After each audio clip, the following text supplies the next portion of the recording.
Hey guys, Mr. Peluso here. So this video is to support you with the Year 8 Statistics investigation.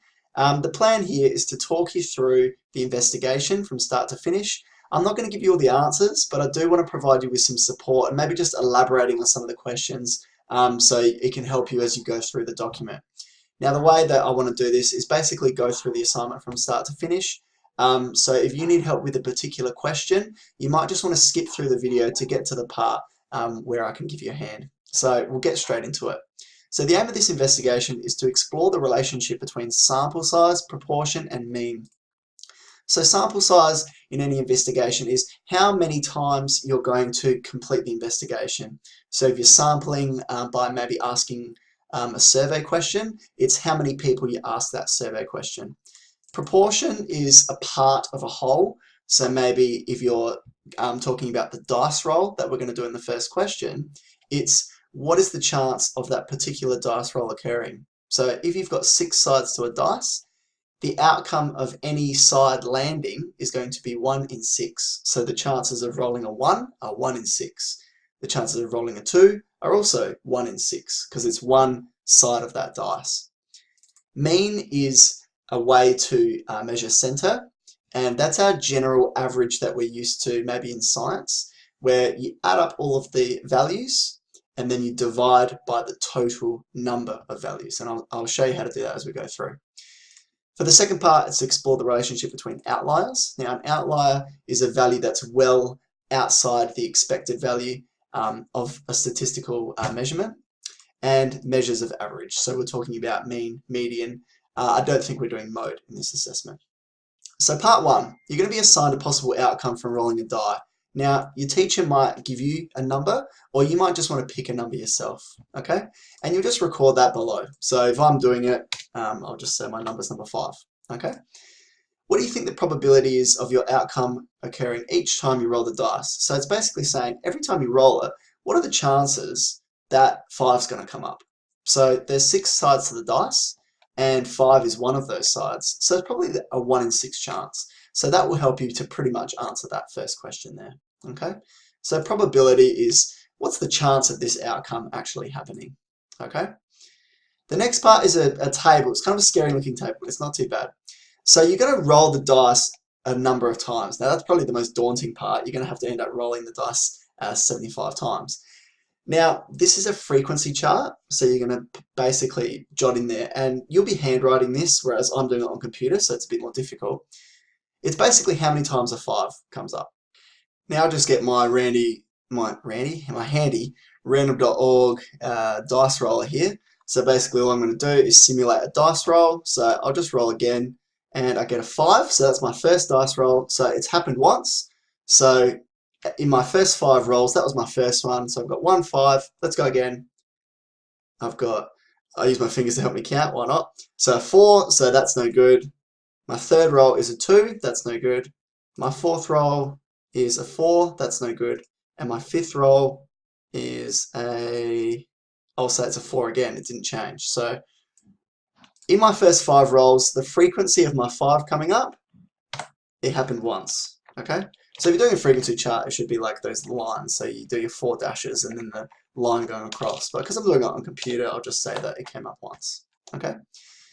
Now, the proportion of event in the fractional form is basically saying there was 5 rolls and it happened once. What is the proportion of the event occurring in fractional form? Now, this is asking based on 5 rolls. So it happened once. I got a 5. That's my number, 5. I got a 5 once, and I rolled the dice 5 times. So the event occurred 1 time out of 5 rolls. Okay, so that's 1/5. That's my fraction. To convert that fraction to decimal, basically 1/5, if you multiply the numerator and the denominator by 2, 1/5 becomes 2/10, and then 2 divided by 10 is 0.2. Now if you did 1 divided by 5 in your calculator, you probably end up with 0.2 as well, okay? But that's how I kind of work out my decimals. So I've got that there. So we're going to do some more rolling, and I'm not going to do the whole table, but I might just do a little bit more because it's just so fun. Where are we? I've lost it. All right, let's go again. Let's see if we can get those fives. So this is my number 6 roll. I got a 6, so that's no good. My 7th roll is a 3, that's no good. My 8th roll is a 5, so I've got it. There we go. My 9th roll is a 2, no good. My 10th roll is a 1. So again, I got 1, 5. So I'm going to go back here. Now, this is cumulative. So basically it's including what I got the last time. So I got 1 again, but I got 1 the first time. So 1 plus 1 is 2. So that's basically saying 1 new 5 rolled up in the next 5 rolls there. So now what's happened? So now I've got 2 in 10. Okay. Now 2 5s have come up in 10 rolls. So I've got 2 out of 10. That's my fractional form proportion. Converting that to decimal, it's going to be the same thing. Okay. It's still going to be 0.2.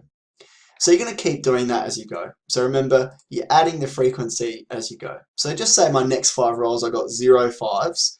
I would leave it as 2. My new proportion of event would be 2 and 15 because I've rolled it 5 more times, but I didn't get my event any more times. I didn't get any 5s coming up. And then you would do 2 divided by 5 to get your new decimal. Now I'd have to use a calculator for that, I would think. So let's give it a go. Oh, can't grab it. Come here, calculator. Oh, now I'm moving my head. That was way more difficult than it needed to be. Okay, 2 divided by 15 is 0.133333333. Now, I'm not going to, write all that. That's a bit ridiculous, but let's just round it up to 0.13. Okay, I'll do it to 2 decimal places. Because, you could do that if you want to, but I think it's a bit silly. Maybe I'll go to, just the 2 decimal places. I'm happy with that. And I will continue on. So hopefully that makes a bit more sense. The next part is producing a line graph of rolls versus proportion of event. So rolls is on the x-axis, which is down here. So basically this is your number of rolls, 5, 10, 15, 20, 25, 30, as you've got here. Okay, so that's that one. So that's relatively simple. That's all plotted out for you. Proportion of event is how many times you've got it, and it's in decimal form. So if I was plotting my graph here, my first one, I've got 5 rolls and my proportion was 0.2. So for 5 and 0.2 cross-reference, and I'd put a dot right there. Alright, so I've got my dot plotted there. And if I go to the next one,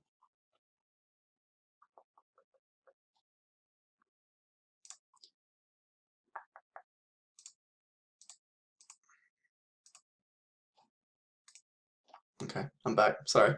If I go to the next one, which would be the same thing, so 10 rolls 0.2, I would put another dot, so 10 and then 0.2, put a dot there as well. So I've got one there, one there. The next one would be 15 rolls and 0.13. So now it's a bit more difficult. 15 is here, 0.2 is here. Now you got to kind of count the little squares. So you've got 1, 2, 3, 4, 5 squares here. So basically that's saying if you divide 0.2 by 5, what's each thing going to represent? Okay, so it's basically 0.04.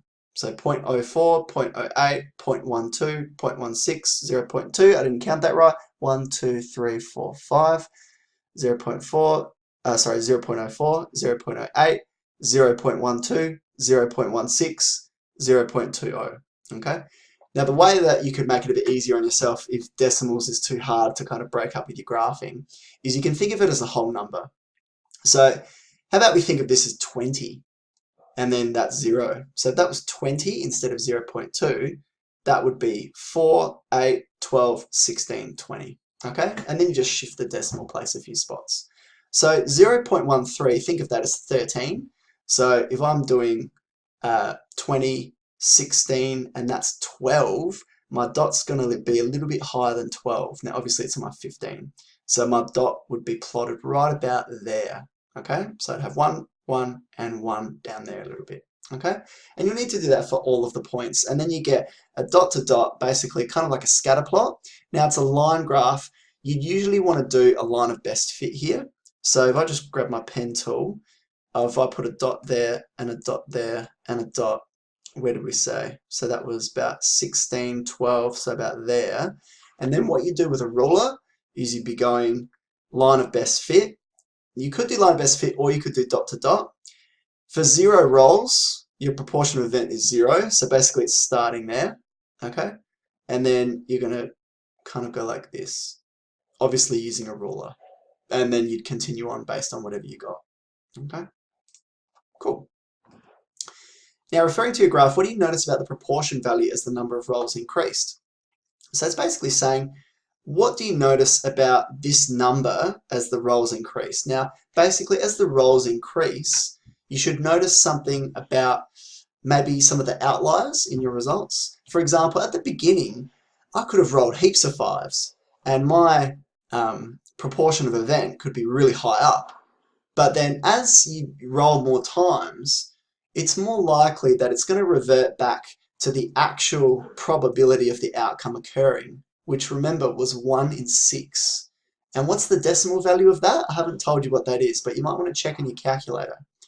And whatever that is, that proportion, you're probably thinking as the number of rolls increases, you're more likely to eventually get to that outcome. Okay, but at the beginning you might see some wild swings. You might see your number hardly ever comes up and then it comes up more often, or it might be your number comes up very often and then it regresses to the mean. Okay, or maybe it's going to be a flat line graph. So it's up to you how you describe that.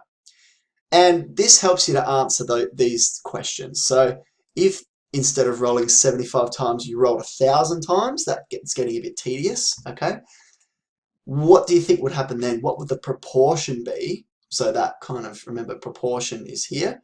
Decimal or fractional form is the same. It's the same thing, but just in a different form. And explain why. And then what about 100,000 rolls? Now you'd be stuffed after that. You'd be bored out of your brain. But what do you think the proportion would be? And again, explain your reasoning. So don't just tell me an answer. Explain it, okay, using some reasoning.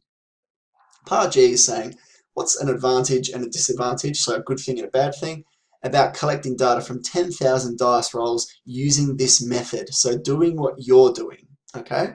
Now, I hope the disadvantage might be relatively obvious. I mean, 100,000 dice rolls. But what's the advantage, the statistical advantage of collecting all of those numbers, okay? As a mathematician, you know, you want your data to be as accurate as possible. Here is saying propose an ideal sample size. So how many dice rolls do you think you should do in order to collect data that you think is valid, which means, you know, is good data and is basically pretty accurate, okay? But taking into account the difficulty of actually doing the experiment and recording it and all that kind of stuff. All right, question 2, licorice. Do you guys like licorice? I love it. Bob is thinking of conducting a survey. That was my high school nickname, by the way. To find out how many, I hated it, to find out how many people like licorice at his school. His school has 650 students. He's going to survey 100, 400, or 650. So we've got a table where I want you to explain what's the advantage of surveying 100, 400, or 650. Now 650 is the total population of the school. So what's the advantage of surveying everyone? What would be a disadvantage of surveying everyone? Okay, what happens if one person is away and then you have to catch up with them the next day, and then maybe someone else is away for a week? There's probably a few things that you can think of for disadvantages. Advantages of less people. Now 100 is still a fair few people, so the accuracy, you're picking one of these, perfect, high, average, or low, but you can probably see the differences between the advantages and the disadvantages for 100. Okay, that's meant to be deleted, sorry. Part 2 is different. So now here you're referring to data provided on the Adelaide Crows 2016 season when completing the following section. So we're looking at data from the mighty Adelaide Crows. So we've got Mitchy McGovern taking a big mark against Collingwood. So we've got some data here. I'll grab the data, and you know, you might look at this and go, oh my goodness, but you've got all the players that played for the Crows in 2016. Okay, who's your favourite player? Hopefully you're a Crows supporter. If you hate the Crows, just pick anyone that you hate and just do them. If you don't care about football at all, then I apologise, but just pick someone that has the funniest name. Now I'm going to go, where is he? Mitch McGovern, because he was the one that took that mark, okay? So this is basically all of the rounds that they played. So one of the disclaimers here is you have to pick a player that's played at least 10 or more games. All right. Now, if you want it to be lazy, you could pick someone that's played about 10 games because that's less numbers to look at. Brad Crouch is probably a good one there. He's always injured. But I'm going to go with, where is he? Old mate, Mitch McGovern. So these are the disposals he got in all of his games that he played. Okay. 9, 12, 10, 11, 12, 10, 8, etc. So let's see if I can be sneaky here and copy paste this, see what it does.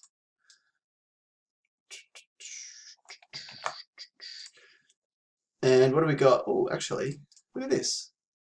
We've got total disposals here. So this is interesting. So this is even easier than I thought. This is the only number we need. 230, the total disposals. So that's his total number of kicks and handballs that he got for the whole game. So if I go Mitch McGovern. Now he got 230 total disposals. To calculate the mean, we're going to divide by the number of games that he played. So how many games did he play? Old Mitch, where is he? Okay. Sorry, I just lose the scrolling bar sometimes here. So there he is. He played 1, 2, 3, 4, 5, 6, 7, 8, 9, 10, 11, 12, 13, 14, 15, 16, 17, 18, 19. Let me just move this across. 19, 20. I'm losing my cursor here. I'm going to use the arrows. 21, 22, 23. Did he play every game in 2016? Hold on. I think I've stuffed something up here. Oh, that's finals as well. Okay. So including finals, 23. So 230 disposals divided by 23. That's pretty easy, isn't it? So the mean of that is just going to be 10. So his mean disposals is 10. Okay, he's a forward, he's a high impact player, he doesn't need many disposals. I'll do that for player B as well, so I'll pick someone different and kind of do that. Now referring to the data, compared to the club mean of 17.8 disposals. So that's basically saying all of the players in the Adelaide Crows, their average, their mean disposals per game were 17.8. So that's if you got all the players and kind of put them in a blender, and that's Mr. Middle, 17.8. Some players get a lot more, your pure midfielders, your Matt Crouches and whatnot. Some players get less, maybe your mercurial small forwards like Eddie Betts or your Daniel Talia's up the back, not doing all that much. Well, he's doing a lot, but he's not getting a lot of the ball. So Mitch McGovern, he's got lower mean disposals than the average player, so that tells us that Mitch McGovern, I'd say, gets significantly less disposals per game than an average Adelaide Crows player. So he's below average in that respect. So, and then we'll do that for the other player as well, player B. Describe a limitation of only analysing 2 players. So that's basically, for me, if you're doing some analysis for a football club, you probably want to get analysis on all of your players or a lot of your players. So by only analysing 2, it's just not providing you with a lot of data throughout all the players of the club. Propose one way the sampling method could be improved. I'll let you guys think about that. You might just want to think about the data that we have. Now we've got the data for the whole of 2016, which was pretty good. But could that be improved upon? Could we be getting maybe more numbers to look at? And when you're doing this question, propose one way. Be specific. Okay. Don't just be general and say, "Oh, I'll get all the numbers from every year." How could it be better than what the method that we proposed up here? All right, the next part, we're done with the Crows, we're over them. The next part is another activity. We're using random.org again. So I've provided you with a link here. So if you just grab the link and go to your web browser, that'll take you to random.org, but it's a little bit different this time. Sorry, I didn't do that properly then. Okay, so now this takes you to a random integer generator. So integer is just a number. So here are my random numbers. Okay, so I've got them here. So let's move them aside for now and just go back to what the thing's asking us. It's going to give you a list of 5 numbers at random ranging from -20 to 80. So there's a range of 100 numbers there. And this is a screenshot where I've done it, and this is the 5 random numbers that I've got. We need to basically complete another table below. So when we generate the 5 numbers, I want to put those 5 numbers in here. So according to this one, I got 58, I got 8, I got 63, 60, and 51. Now with those numbers, I want to calculate the mean. So we do that just like we did before. We get our calculator and we're going to go, okay, 58 plus 60 plus, oh, whoops, I did it the wrong order, my bad, plus 8, doesn't matter, plus 63 plus 51 equals, how many values have I got? I've got 5. So divide by 5, the mean of those numbers is 48. Okay? It's probably, you don't have to show working out here because it doesn't say to do it. So I've got my mean there. Then I'm going to go to random.org and press the again button, and that will give me 5 new numbers. So I've got my new numbers here. So I'm going to write those numbers in my sequence. So I've got 32,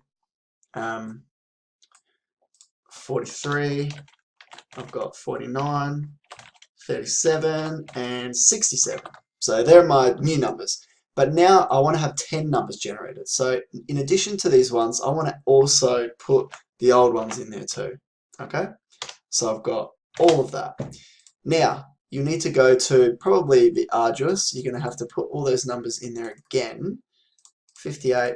Maybe if you're doing it with your handheld calculator, you can kind of cheat and go back a little bit so you don't have to rewrite all the numbers again.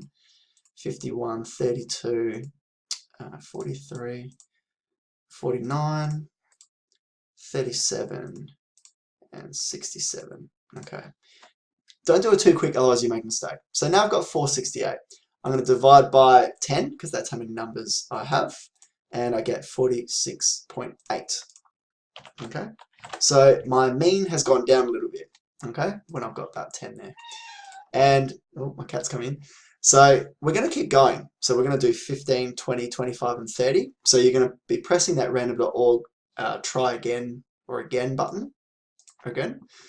And just like you did with the previous table, sorry. Oh, what have I done? Come back.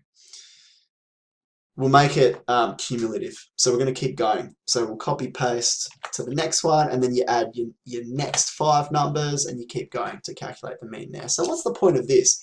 Again, we're increasing the sample size of the random numbers we've generated and seeing the effect that we have on the mean. A second graph, and it's going to be very similar to the one before. So data values versus mean. Data values on the x-axis, so the number values here on the x-axis, and the mean that you get on the y-axis. Okay, I just changed a little bit about this graph. So producing the number of mean versus the data values obtained. So I just swapped that around a little bit so it looks more like yours now. So the mean is going to be here, and that's your x-axis. So that goes down the bottom, okay? And the data values obtained is this, 5, 10, 15, 20, 25, 30. So it's going to go up here, 5, 10, 15, 25, and you have to put a 30 in there, okay? And you're going to do your mean here. Now, if I look at mine, my mean is 48 and 46.8, and the graph doesn't go up to that. So what you're going to have to do is you're going to have to extend it, and you're going to have to basically keep going here, okay?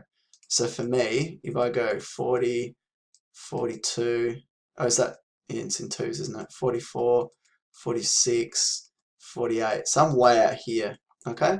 So you're just going to have to try your best in that respect. So 5 dice rolls was 48, so mine might be there, and then 10 is going to be 46.8, so I mean, that's going to be a little bit above 46, so it's something like that, and I'll keep going based on how my stuff's going to go, okay?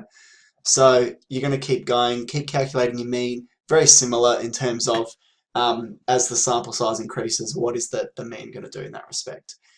Very similar to the previous question, describe the trend of your data. What do you notice as more values are obtained? Should be a similar answer to one of those previous questions.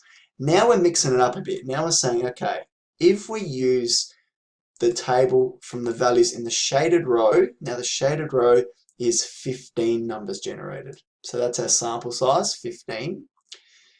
But now, so our original mean, now I didn't do 15, but let's just pretend we got 38. I'm just going to make up a number here. So we got 38.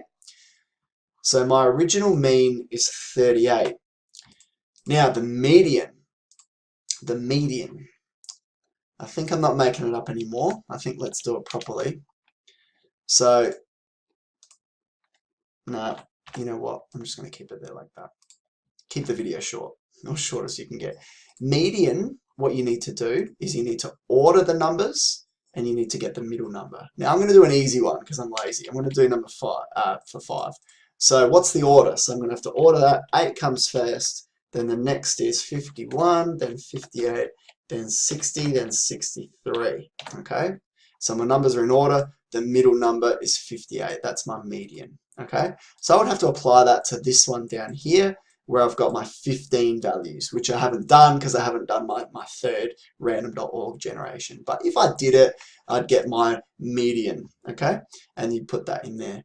Now what you need to do is say the new maximum being 60, how's that going to change the mean and the median? So if I went here, and if I do it with this one, I really should have just done it with 15, but that's okay. If I do it with this one now, and I'm saying my new maximum is 60, what numbers are no longer included? So I would put a strike through. Where's that little strike through thing? There you go. 63 is no longer there. Above 60, so 60 is okay. And 67's gone as well. All right, so strike that out too. Now, my original mean when I did these numbers was 46.8. But if I do it again with those numbers struck out, what would my new mean be? Now again, I should be doing this for 15 numbers, but that's okay. So if I do it again, and I do 58 plus 8 plus 60 plus 51 plus 32 plus 43 plus 49 plus 37, and I'm going to divide by 8 because there's 8 numbers, and that's my new mean. So I'll be putting that in there, okay? And you'll be doing your new median again without those numbers. So you'll be ordering the numbers, not including those strike through ones. And then you do the same for a new minimum of 1. So any numbers below 1, you'd be getting rid of. Now, none of these numbers are below 1, but there is a chance that you'll get them below 1. Okay. Here's your space to show you working out. And again, describing your findings, propose what you think has occurred. Now, I'm not going to help you too much with these ones, but basically,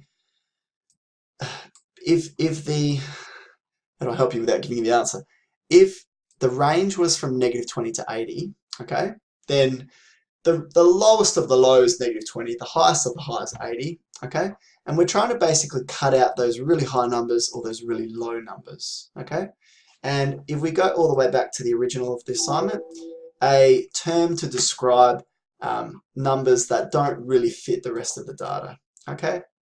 Now, realistically, an outlier is something that's way higher or way lower, okay?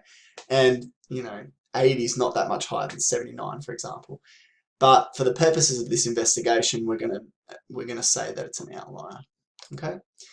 Part F, what would happen if the mean and median of your calculation for 30 values in Part A, so 30 values is this one here, what would happen if a new maximum of 45 was applied? Explain your answer showing working. So again, very similar.